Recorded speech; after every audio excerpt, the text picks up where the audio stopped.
नमस्कार दोस्तों, स्वागत है आपका आपके अपने YouTube channel RBSC online classes में। आज से अपन फिर से एक नई शुरुआत करने जा रहे हैं जिसमें अपन पढ़ेंगे 9th क्लास की साइंस के बारे में। पहले चैप्टर से स्टार्ट करेंगे और बहुत ही आसान से तरीके से पढ़ेंगे। देखो 9th क्लास के लिए अभी आपको 9th क्लास को समझना बहुत महत्वपूर्ण है, क्योंकि अगले साल जो आपकी है बोर्ड की परीक्षा 10th की। तो अगर आप बोर्ड के अंदर आपका टारगेट बहुत अच्छा है और अच्छे अंक आप लाना चाहते हैं, अच्छे परसेंटेज लाना चाहते हैं, तो आपको 9th को भी इतना ही ध्यान से पढ़ना पड़ेगा।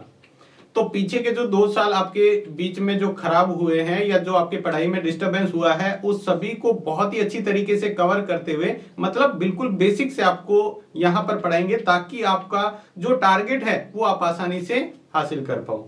तो बहुत ही आसान से तरीके से पढ़ेंगे इसको। तो लगातार जुड़े रहें आप इस चैनल से और लगातार पूरा वीडियो देखें, तब आपको पहले वीडियो में पता चल जाएगा कि आपको पढ़ना कैसे है। तो बहुत ही आसान से आपको नोट्स भी दिए जाएंगे जो आपको ऐप के ऊपर मिलेंगे। जैसे जैसे अपने लेसन्स कंप्लीट होते जाएंगे आपको नोट्स प्रोवाइड करा दिए जाएंगे। तो स्टार्ट करते हैं अपने पहले चैप्टर के साथ। विज्ञान का जो पहला चैप्टर है जिसके अंदर अपने को पढ़ना है पदार्थ के बारे में। हमारे आसपास के पदार्थ, यानी अपने आसपास बहुत सारी चीजें अपने को दिखाई देती हैं।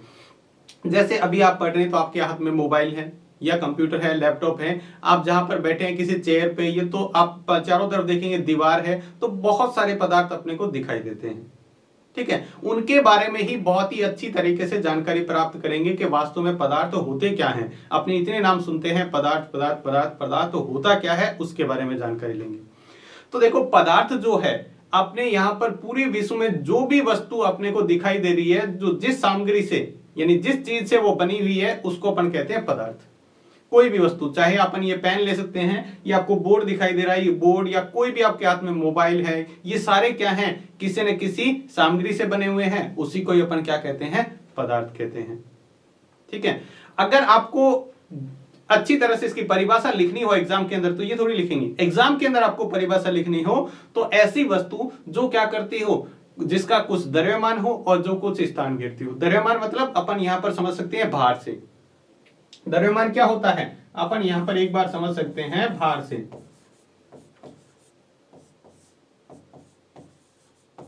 एक बार के लिए अपन भार समझ सकते हैं। द्रव्यमान का मात्रक क्या होता है, केजी, यानी कि इसके अंदर कितना भार है, यानी उसके अंदर कुछ ना कुछ क्या होगा, द्रव्यमान होगा उसका, और साथ में वो क्या करेगी, जहां पर रखेंगे वहां पर वो जगह घेरेगी। जैसे मैं आपके सामने खड़ा हूं तो मेरे जो पीछे की जगह बोर्ड की आपको दिखाई नहीं दे रही, मैंने वो जगह क्या कर रखी, घेर रखी है। ठीक है, इसी तरह आप कोई भी चीज जहां पर रख देते हो तो वो क्या कर लेती है, वहां पर जगह घेर लेती है। आपने टेबल के अंदर बहुत सारा सामान रखा हुआ है और आप उसके ऊपर कुछ और रखना चाहते हैं, जैसे बुक रखना चाहते हो, और बिल्कुल जगह खाली नहीं है, तो आप क्या कहेंगे, यहां पर जगह ही नहीं है, यानी स्थान नहीं है रखने के लिए। तो दो चीजें अपने को ध्यान रखनी है। पहले तो इस विश्व में प्रत्येक वस्तु क्या है, जिस सामग्री से बनी हुई है उसे पदार्थ कहते हैं, और हमारे आसपास की जो सारी वस्तुएं हैं वो क्या है, पदार्थ है। तो सभी वस्तुएं पदार्थ है, अपने को सारा दिखाई दे रहा है। आपको इंसान, जो कोई सजीव है, निर्जीव है, आपको सारी चीजें दिखाई दे रही है, वो पदार्थ है। ठीक है, तो देखो अपने यहाँ की जिस वस्तु का कुछ क्या हो, द्रव्यमान हो, और जो वस्तु कुछ स्थान घेरती हो, या जिसको कह सकते हैं जिसका कुछ आयतन हो, यानी एक ऐसी वस्तु जिसका द्रव्यमान भी हो और जिसका आयतन भी हो। आयतन का मतलब वो जगह घेरती है, और द्रव्यमान मतलब उसके अंदर कुछ भार भी होता है। जहां पर ये दोनों शर्तें लागू होती है वो क्या है, वो वस्तु है पदार्थ। तो आप बता सकते हैं बहुत सारे पदार्थों के नाम अपन देख सकते हैं जहां पे, जैसे मान लो अपन देखते हैं पत्थर। पत्थर के अंदर कुछ भार होता है, बिल्कुल होता है। पत्थर क्या कुछ जहां पर रखते हैं वहां पर स्थान घेरता है क्या, बिल्कुल घेरता है। तो दोनों शर्तें लागू हो रही है, इसका मतलब पत्थर क्या है, एक पदार्थ है। बादल के अंदर देखो क्या होती है, पानी की ओस की बूंदें होती है। ठीक है, वो भी क्या होती है, अगर उस बादल की ओस की बूंदों को इकट्ठा करके तोला जाए तो उसमें कुछ भार होगा। और बादल अपन देखते हैं आसमान में कुछ जगह घेर के रहते हैं। तारा भी क्या है, एक पदार्थ है। कैसे, क्योंकि उसके अंदर भी भार होता है, बहुत बड़े होते हैं तारे, और भार तो बहुत ज्यादा होता ही है, और साथ में वो जहां पर है वहां जगह भी घेरते हैं। पौधे हो गया, पौधा जहां पर लगा हुआ है उसने जगह घेर रखी है और उसका कुछ भार होता है। पौधे को उखाड़ के तोल के देखेंगे तो। पशु हो गया, हवा हो गई, हवा के अंदर भी भार होता है, और हवा भी क्या होती है, जगह घेरती है। अपने गैस सिलेंडर के अंदर देखते हैं ना, गैस सिलेंडर के अंदर क्या होती है, गैस होती है। गुब्बारे के अंदर भरते हैं, वो हवा होती है। गुब्बारे के अंदर अपने हवा भरा और वो गुब्बारा क्या हो जाएगा, फिर नीचे की तरफ अपने आप चल के आएगा। क्यों, क्योंकि उसके अंदर भार हो गया। ठीक है, पानी होता है, रेत होती है, ये सारे क्या है, पदार्थ हैं। तो अपन क्या कोई ऐसी चीज बता सकते हैं क्या जो पदार्थ है ही नहीं? बिल्कुल बता सकते हैं। जैसे मैं बात करूं यहां पर जो पदार्थ नहीं है उसके बारे में बात करें तो प्रकाश यानी लाइट। क्या आप बता सकते हैं लाइट जो है वो पदार्थ है या नहीं है? थोड़ा सा कंफ्यूजन आ जाता है। तो देखो लाइट अपन यहां पर आपको बोर्ड के ऊपर दिखाई दे रहा है, मतलब यहां लाइट आ रही है तो लाइट ने जगह तो घेर रखी है। तो क्या लाइट का कोई द्रव्यमान होता है, क्या भार होता है? क्या बिल्कुल नहीं होता। अगर भार होता तो अपन लाइट के नीचे क्या हो जाते, दबे हुए होते, अपने ऊपर भार महसूस होता, लेकिन ऐसा कुछ भी नहीं है। इसलिए क्या है, प्रकाश पदार्थ नहीं है। क्यों नहीं है? क्योंकि ये इसका कोई द्रव्यमान नहीं है। क्या आप बता सकते हैं या ध्वनि जो मैं बोल रहा हूं वो आपको सुनाई दे रहा है, ये क्या है? क्या ये कुछ स्थान घेरता है? आवाज के अंदर कोई भार होता है क्या? बिल्कुल नहीं होता है। ठीक है, तो ऐसी चीजें जिसके अंदर कोई द्रव्यमान नहीं हो और या फिर उसके अंदर कोई जगह नहीं घेरती हो, दोनों में से एक भी शर्त नहीं लग रही, वो क्या है? वो भार नहीं है। जैसे अपन ले सकते हैं यहां पर और भी बहुत सारे चीज ले सकते हैं। जैसे मान लो हो गया खुशी,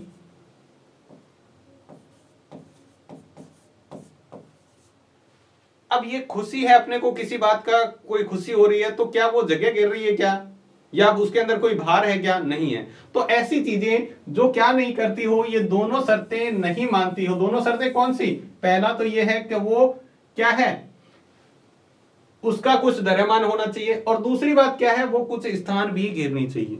तो अपने को परिभाषा याद रही पदार्थ की कि ऐसी वस्तु जिसका कुछ द्रव्यमान हो और जिसका कुछ आयतन हो, तो उस वस्तु को अपन कहते हैं पदार्थ। जिसमें ये शर्त नहीं लग रही वो पदार्थ नहीं है। इसके बाद में देखते हैं जो प्राचीन भारतीय दार्शनिक थे, मतलब जो खोज करता थे, उनका कहना था कि पदार्थ जो है वो 5 मूल तत्वों में वर्गीकृत है। यानी पदार्थ जो है, कोई भी पदार्थ, वो 5 मूल तत्वों से बना हुआ होता है, जिसे अपन पंच तत्व कहते हैं। पंच तत्व कौन कौन से हैं आपको नाम पता होगा। जैसे अपन बात करें, ये पंच तत्व है वायु, पृथ्वी, अग्नि, जल और आकाश। इन्हीं 5 जो तत्व हैं, इन्हीं से ही सभी जो वस्तुएं हैं वो इन्हीं से बनी हुई है। ऐसा भारतीय दार्शनिक मानते थे। और ऐसा जब भारतीय मानते थे तब यूनानी दार्शनिक का भी यही कहना था कि हाँ ये बिल्कुल सही है, और इन्हीं 5 ही चीजों से सभी वस्तुएं बनी हुई है, चाहे वो सजीव हो चाहे वो निर्जीव हो। सजीव और निर्जीव वो कह रहे हैं दोनों ही इन्हीं से ही बनी हुई है। आगे देखिए, बात करें अब आधुनिक विधि में कैसे मानेंगे। ये तो पुरानी जो थी ना मान्यता। आधुनिक वैज्ञानिकों ने पदार्थ को 2 प्रकार में वर्गीकृत किया है। अब जो अभी नई जो तकनीक है उसमें पदार्थ को 2 भागों में बांटा गया है। एक तो है उनको भौतिक गुण के धर्म के आधार पर। भौतिक गुण धर्म का मतलब होता है उसका रंग कैसा है, ठीक है, उसका कलर कैसा, उसके अंदर भार कितना है, ये सारी चीजें होती है जो बाहर से अपन उसको एनालाइज कर सकें। उसके अंदर कोई बदलाव नहीं, बिना किए हुए अपन जो उसके अंदर देख सकते हैं, उसका निरीक्षण कर सकते हैं, वो होते हैं भौतिक गुणधर्म। बात करें दूसरा जो प्रकार है वो रासायनिक गुणधर्म। रासायनिक गुणधर्म मतलब अगर उसको जलाएं तो वो किस तरह से जलेगा, अगर उसको किसी अम्ल के साथ अभिक्रिया कराएं तो वो कैसे अभिक्रिया करेगा, अगर या क्या उसको पानी में डाल दे तो क्या उसके ऊपर जंग लग जाएगा क्या। तो ऐसे जो गुण होते हैं वो होते हैं रासायनिक गुण। ठीक है, तो पदार्थ को कितने भागों में बांटा गया है? 2 भागों में। कौन कौन सा? एक वो है भौतिक गुणधर्म के आधार पर और दूसरा है रासायनिक गुणधर्म के आधार पर। जबकि भारतीय दार्शनिक ने क्या किया था, ये कहा था कि कोई भी पदार्थ है वो 5 तत्वों में, मूल तत्वों में वर्गीकृत किया गया है, जिन्हें पंच तत्व कहा जाता है। और उनके 5 तत्व के नाम क्या है वो आपको याद होने चाहिए। वायु, पृथ्वी, अग्नि, जल और आकाश। इन्हीं 5 से ही सभी वस्तुएं बनी हुई है। ये भारतीय दार्शनिक और यूनानी दार्शनिक का मानना था। तो ये चीजें थी, आपको अच्छे से समझ में आएगी पदार्थ की परिभाषा। ठीक है, यानी विश्व में जितनी भी वस्तुएं हैं वो जिस सामग्री से बनी हुई है वो पदार्थ है। और अच्छी तरह से अपने परिभाषा लिखना चाहें तो ये कह दें, ऐसी वस्तु जो क्या है, जिसका कुछ द्रव्यमान हो और जिसका कुछ आयतन हो, ऐसी वस्तुओं को अपन पदार्थ कहते हैं। ठीक है, तो ये आपको समझ में आ गया। आप चाहें तो इसका स्क्रीनशॉट ले सकते हैं, फिर अपन नेक्स्ट बात करते हैं। ये देखो, ये पदार्थ नहीं है, ध्यान रखना।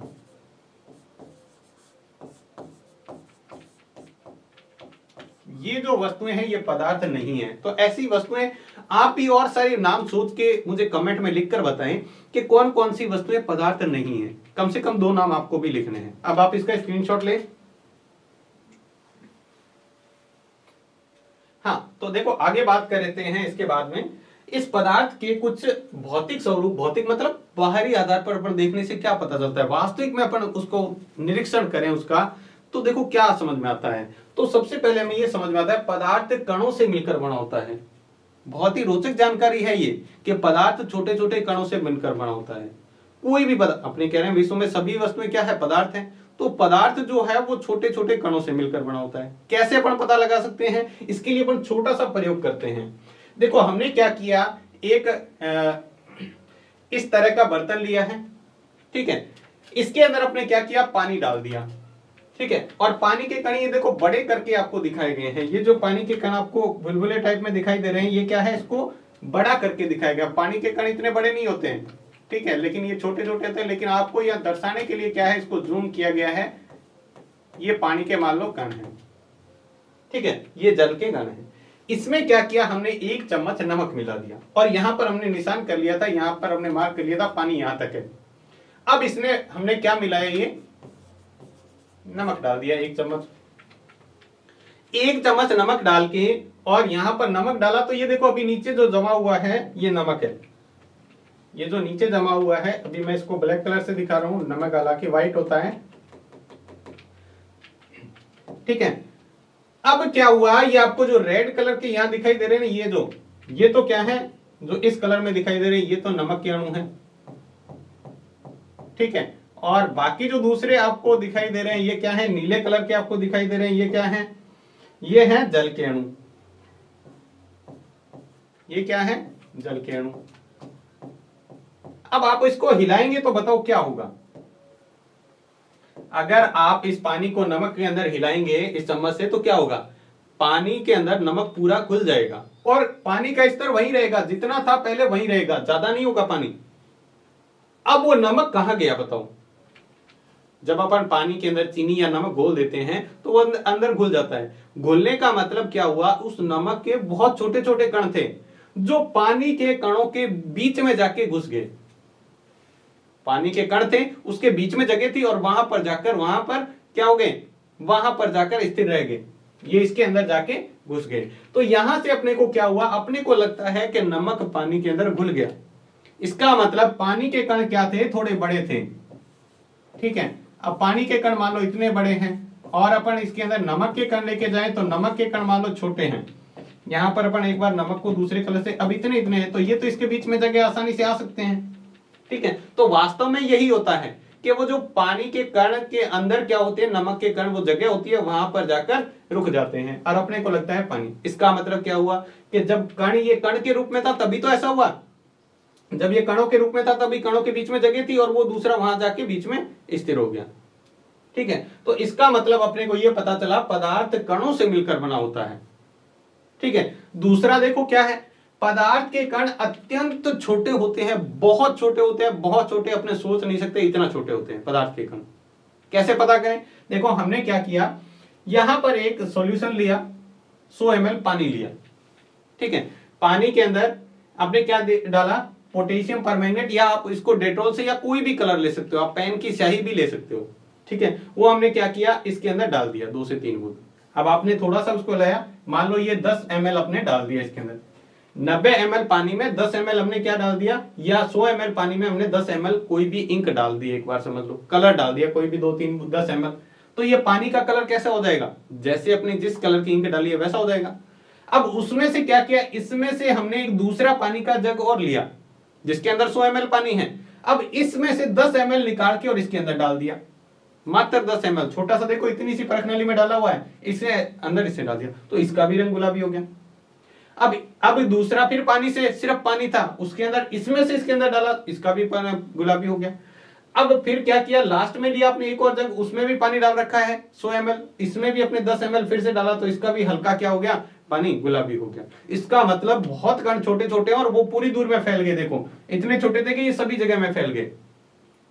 तो वास्तव में अपने से इससे क्या पता चला कि जो पदार्थ के कण होते हैं वो बहुत ही ज्यादा छोटे होते हैं। तो देखो 2 तरह के अपने इसके स्वरूप पढ़े, किसके, भौतिक स्वरूप पदार्थ के, कि एक तो पदार्थ किससे बना होता है, कणों से मिलकर बना होता है, और दूसरा क्या है, पदार्थ के कण अत्यंत छोटे होते हैं। ये अपन इसके गुण भी कह सकते हैं पदार्थ के।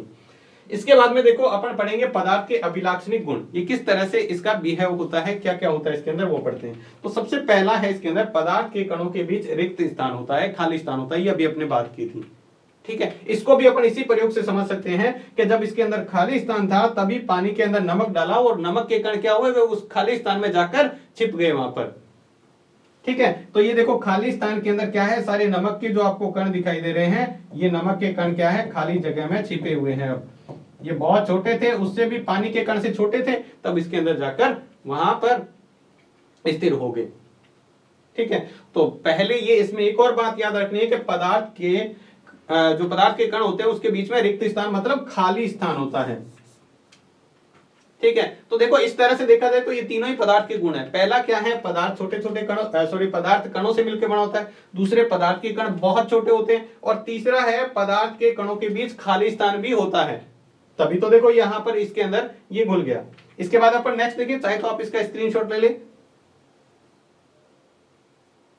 हाँ, इसके बाद देखते हैं अपन आगे नेक्स्ट। अगला जो इसका गुण है, पदार्थ के कण निरंतर गतिशील रहते हैं। पदार्थ के कण अपने आप गति करते रहते हैं हमेशा, और कोई भी वस्तु गति कर रही है इसके मतलब उसके अंदर गतिज ऊर्जा है। कौन सी ऊर्जा है, गतिज ऊर्जा। ऊर्जा का एक प्रकार है, ठीक है, जिसको अपन कहते हैं गतिज ऊर्जा। नाम सुना हुआ है। कोई भी वस्तु, अपन आगे पढ़ेंगे इस चैप्टर के अंदर आपके 9th में ही, गतिज ऊर्जा किसे कहते हैं। अभी याद रख लो, कोई भी वस्तु अगर गति कर रही है इसका मतलब उसके अंदर गतिज ऊर्जा है। तो पदार्थ के कण अपन कह रहे हैं गति करते रहते हैं, क्या वास्तव में गति करते हैं क्या? देखो, अगर अपन इसको छोटे से प्रयोग से समझे तो आसानी से समझ में आ जाएगा।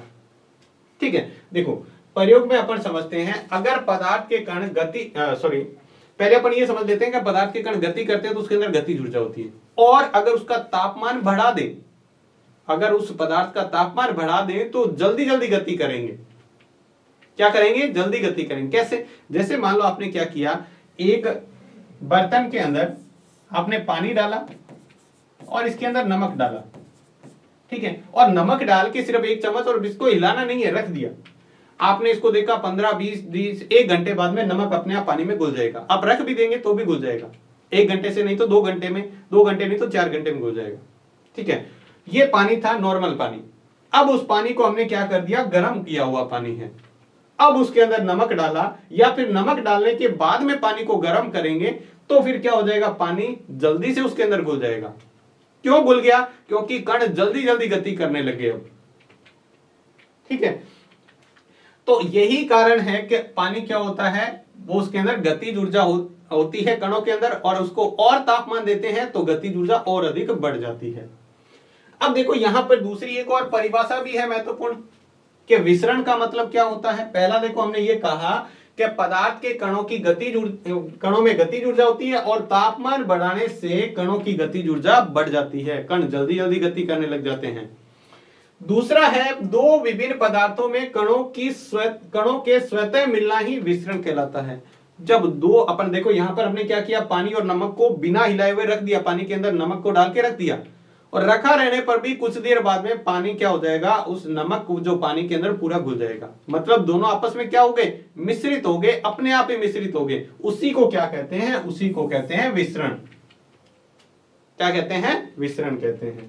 अब देखो, विसरण पदार्थ के कणों में रिक्त स्थान के कारण होता है। विसरण हुआ किसके कारण? ये नमक पानी में क्यों घुला, जो अपने ये कहा था, पीछे वाला पॉइंट हमने पढ़ा था कि जो पदार्थ के अंदर रिक्त स्थान होता है, वो रिक्त स्थान में वो कण चले जाते हैं। आप पानी और दूध को मिला दो तब भी वो मिल जाएगा। ठीक है, पानी के अंदर चीनी मिला दो तब भी मिल जाएगा। तो ये किसके कारण हो रहा है? ये हो रहा है उसके अंदर रिक्त स्थान के कारण। एक और प्रयोग से आप समझ सकते हैं कि कण गति करते हैं क्या। आप देखते हैं, एक अगरबत्ती लाइए, बिना जलाए उसको दूर से, यहां से आप उसको सूंघने की कोशिश करें कि इसके इतनी दूर से उसके अंदर खुशबू आ रही है क्या, नहीं। बिल्कुल पास में लाएंगे तो थोड़ी बहुत आपको स्मेल आएगी कि हाँ इसके अंदर कुछ स्मेल आ रही है। और उसको जलाएंगे तो क्या होगा, जलाते ही क्या होगा, पूरी देर में आपको रूम के अंदर खुशबू हो जाएगी। अब वो आपको बहुत दूर है तब भी आपको उसकी खुशबू आ रही है। तो ऐसा क्या हुआ, अब वो कण क्या थे, जो अगरबत्ती के कण थे, वो सभी जगह गति कर रहे हैं, जिसकी वजह से आपके नाक में भी महसूस हो रहा है कि हाँ ये कलर, ये है जो है कोई खुशबू है, वो हमें महसूस होने लगी। अगर आप इस तरह से कोई 2 बर्तन लें, ठीक है, पानी है, पानी के अंदर आपने एक में डालना है, कोई भी इंक डाल सकते हैं आप, ठीक है, इंक ये डाल दो या कोई भी कलर डाल दो, और दूसरे में डालना है शहद, इसमें हमने डाला है इंक, और उसको हिलाना नहीं है, रख देना है। आप कुछ देर बाद में जाकर निरीक्षण करेंगे, देखेंगे तो इंक तो लगभग पूरे पानी में घुल जाएगी जब तक शहद नहीं घुलेगी, क्योंकि शहद को अधिक टाइम लगेगा। ठीक है, तो पानी में घुल तो जाते हैं, कुछ मिश्रण तो हो जाता है, हो सकता है कहीं हमें ज्यादा समय लगे, कुछ में कम समय लगे। अगला जो पॉइंट है इसका तीसरा जो गुण है, पदार्थ के कण एक दूसरे को आकर्षित करते हैं। पदार्थ के कण क्या होते हैं, एक दूसरे को अपनी तरफ खींचते हैं। ठीक है, तो देखो यहां तक आपको समझ में आ गया। अब देखो पदार्थ के कण क्या है, एक दूसरे को अपनी तरफ खींचते हैं। कैसे समझते हैं इसको, ये है सॉलिड यानी ठोस, ये है लिक्विड यानी द्रव, और ये है गैस यानी अपन जिसको गैस ही कहते हैं। अब कौन किसमें ज्यादा खींचता है, जो ठोस होता है ना कोई भी, तो वो बहुत ज्यादा दूसरे को खींच के रखता है, उसके अंदर मजबूती से खींच के रखता है, उसको जाने नहीं देता है कहीं भी। ये देखो एक कण है, इसको अपन समझते हैं, ये एक कण है, ये इससे भी जुड़ा हुआ है, इससे भी, इससे भी, इससे भी, इसके आगे भी है, इसके पीछे भी कण है, तो सभी क्या कर रहे हैं, अपनी तरफ उसको खींच के रख रहे हैं, तो बाहर नहीं आने दे रहे। तब अपन किसी ठोस को खींचते हैं ना, तो वो बिल्कुल टूटता नहीं है, क्योंकि इसके कण बहुत ज्यादा मजबूती से उसको पकड़े हुए हैं। उसके बीच में क्या है, बहुत मजबूत आकर्षण बल लगा हुआ है। ठीक है, आकर्षण बल बहुत अधिक है। दूसरा देखो, पानी के अंदर होता तो है, लेकिन जैसे ही गिराएंगे तो वो टूट जाता है आसानी से, मतलब बहुत कमजोर बंध होता है। कमजोर आकर्षण बल तो होता है, लेकिन कमजोर होता है। जबकि गैस के अंदर तो आकर्षण बल होता ही नहीं है। ठीक है, जब तो वो कण आपस में किधर ही घूमते रहते हैं। ठीक है, तो ये अपने को ध्यान रखना है। एक पॉइंट है यहाँ पे, प्रत्येक पदार्थ के कणों के बीच जो आकर्षण बल का सामर्थ्य है वो अलग अलग होता है। कुछ चीजें तो अपन हाथ से आसानी से तोड़ पाते हैं या मोड़ सकते हैं, जबकि कुछ चीजें ऐसी है जिसको बहुत ज्यादा दम लगाना पड़ता है, अपन तो मोड़ ही नहीं सकते उसको मशीनों से। जैसे लोहे की कोई रोड है या लोहे की कोई चीज है, अपन उसको तोड़ने की कोशिश करेंगे, नहीं टूटेगा। वहीं लकड़ी है इतनी, अब इतनी मोटी आपको लकड़ी दे दे तो आप उसको आसानी से तोड़ पाओगे हाथ से, लेकिन लोहे की दे दे तो तोड़ पाओगे क्या, नहीं। क्यों नहीं टूट रही है वो, क्योंकि उसके अंदर जो कणों का आकर्षण बल का सामर्थ्य है, मतलब उसकी आकर्षण बल की ताकत है, वो बहुत ज्यादा है, इस वजह से वो नहीं टूट पाता। तो ये इस तरह से कण उसके अंदर स्थिर रहते हैं। तो ये भी आप चाहें तो इसका स्क्रीनशॉट ले सकते हैं।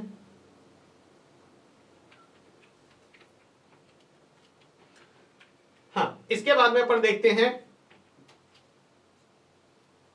पदार्थ के गुण। अपने देखो क्या क्या पढ़े, 5 गुण अपने पढ़े। ठीक है, इसके बाद में अपन देखते हैं पदार्थ की अवस्थाएं। अपन जो पदार्थ की अवस्थाएं अपने को पता ही है कौन कौन सी होती है, ठोस, द्रव और गैस, सॉलिड, लिक्विड और गैस होती है। ठीक है, जैसे अपन देखें H2O, H2O का मतलब आपको पता है क्या क्या होता है, ये किसका सूत्र है, आप बता सकते हैं? जल्दी से कमेंट में लिख के बताएं, H2O किसका सूत्र होता है, क्या चीज है ये?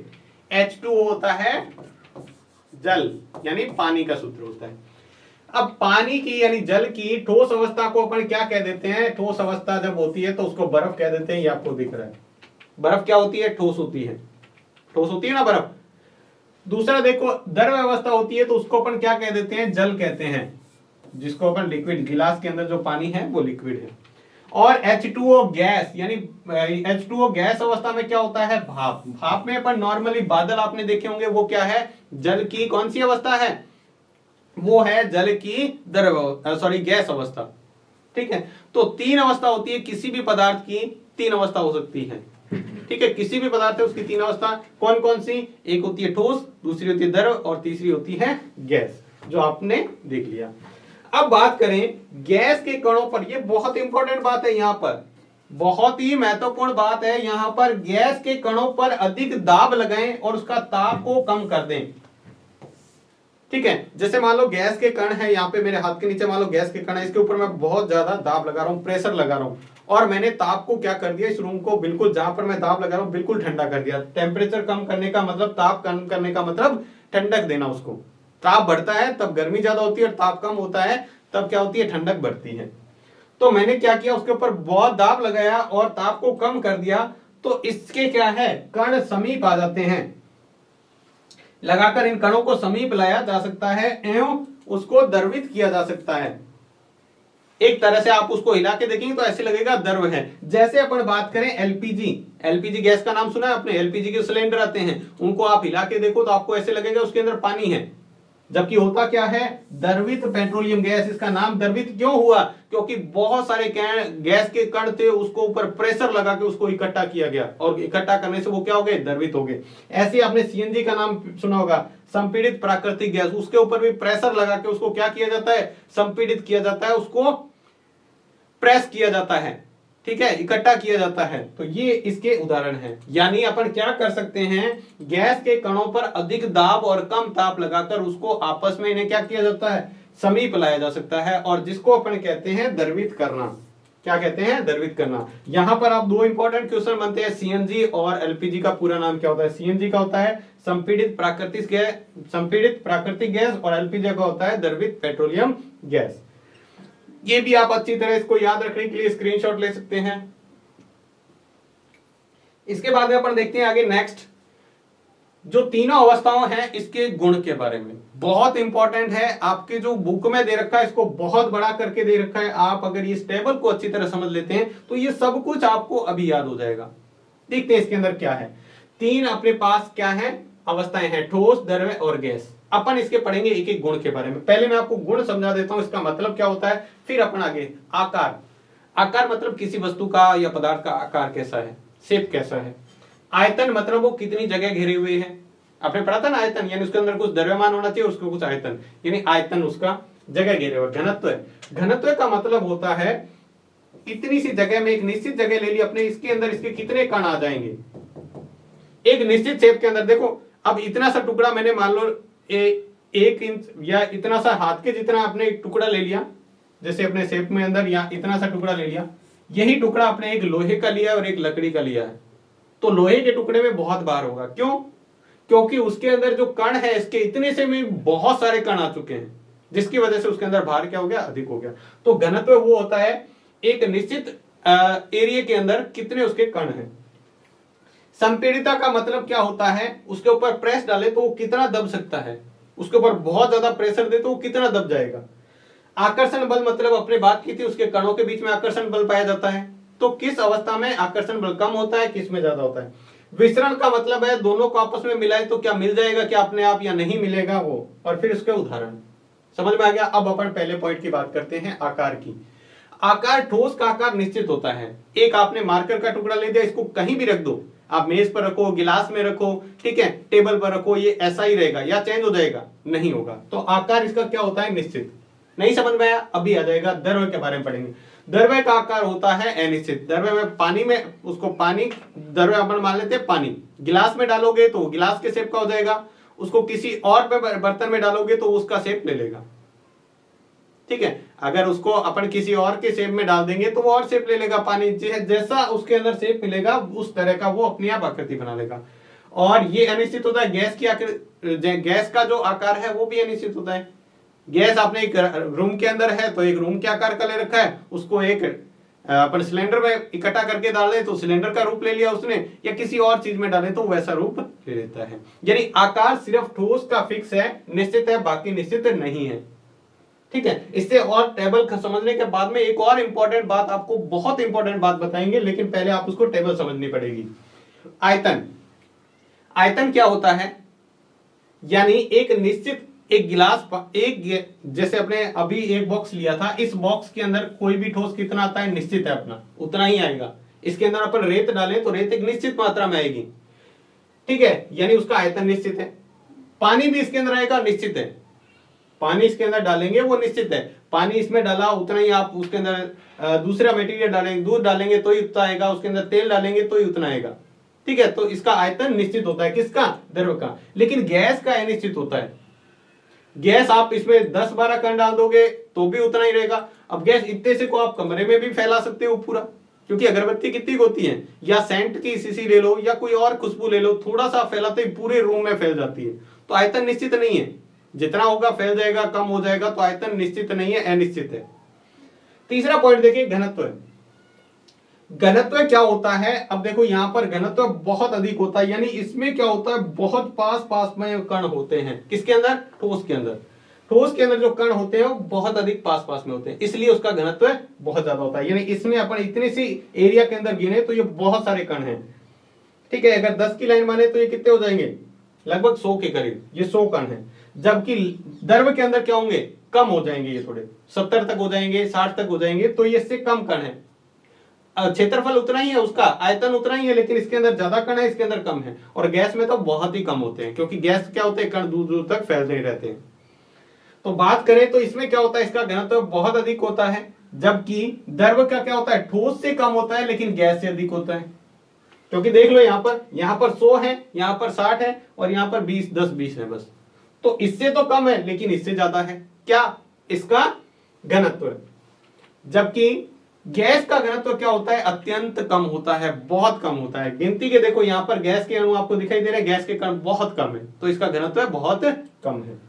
बात करें संपीड़िता, आप ठोस है, कोई मान लो ये लोहे का ऐसा बक्सा बना हुआ है, उसके ऊपर आप दबा के उसको प्रेस कर सकते हो क्या, उसका साइज चेंज कर सकते हो क्या, उसको दबा सकते हो, नहीं।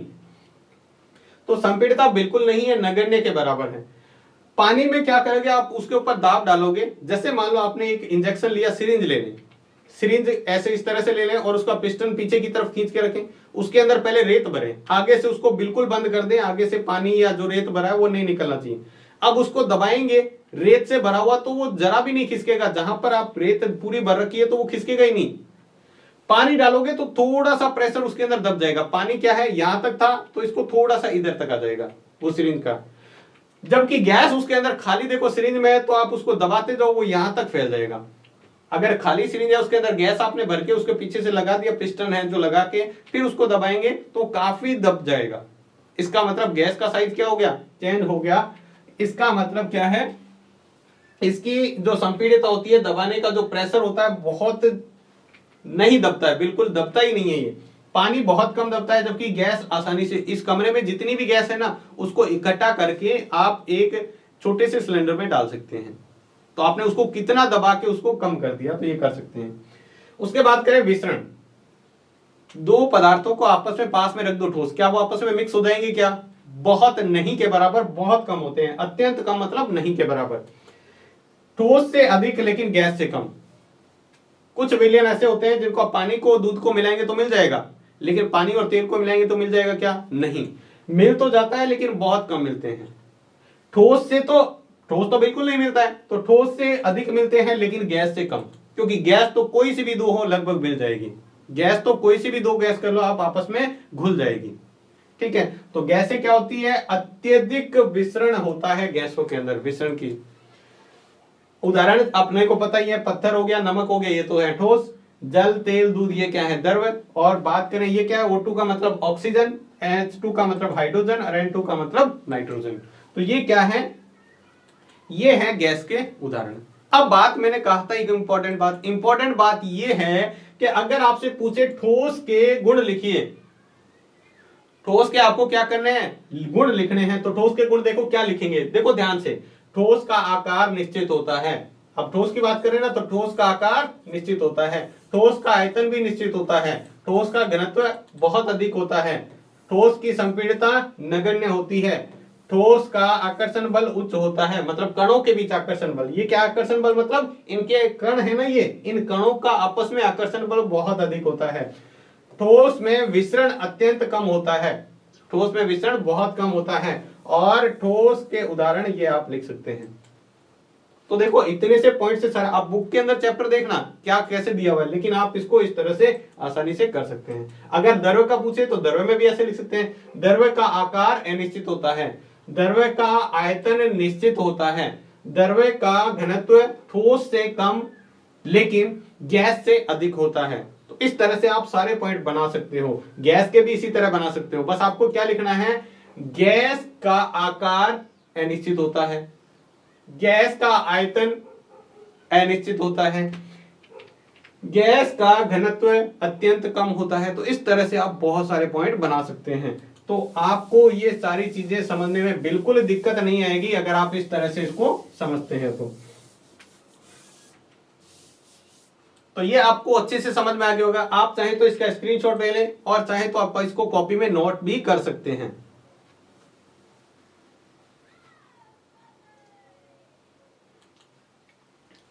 तो ये थे अपने आज पढ़ा पदार्थ के कुछ गुणों के बारे में। कौन कौन से गुण पढ़े थे अपने पदार्थ के, सबसे पहले छोटा सा रिवीजन कर लेते हैं ताकि अपने को अच्छे से याद हो जाए। पहले अपने पदार्थ के गुण देखो, पहले पदार्थ कैसे किसे हैं, ऐसी वस्तु जो क्या करती है, जिसका कुछ द्रव्यमान और कुछ स्थान घेरती हो उसे पदार्थ कहते हैं।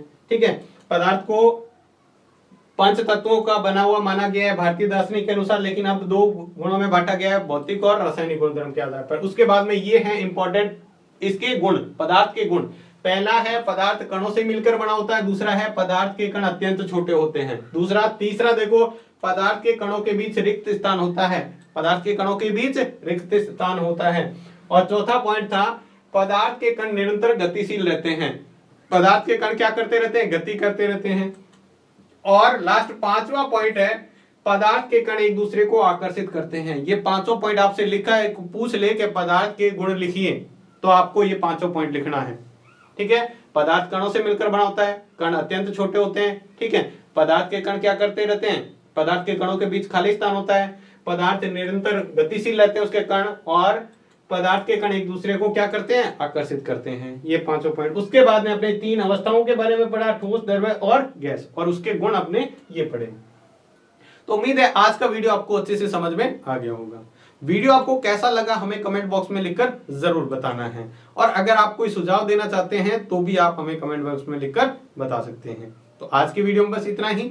अगर आपको वीडियो अच्छा लगा है तो लाइक जरूर कीजिएगा। तो आज के वीडियो में बस इतना ही, धन्यवाद।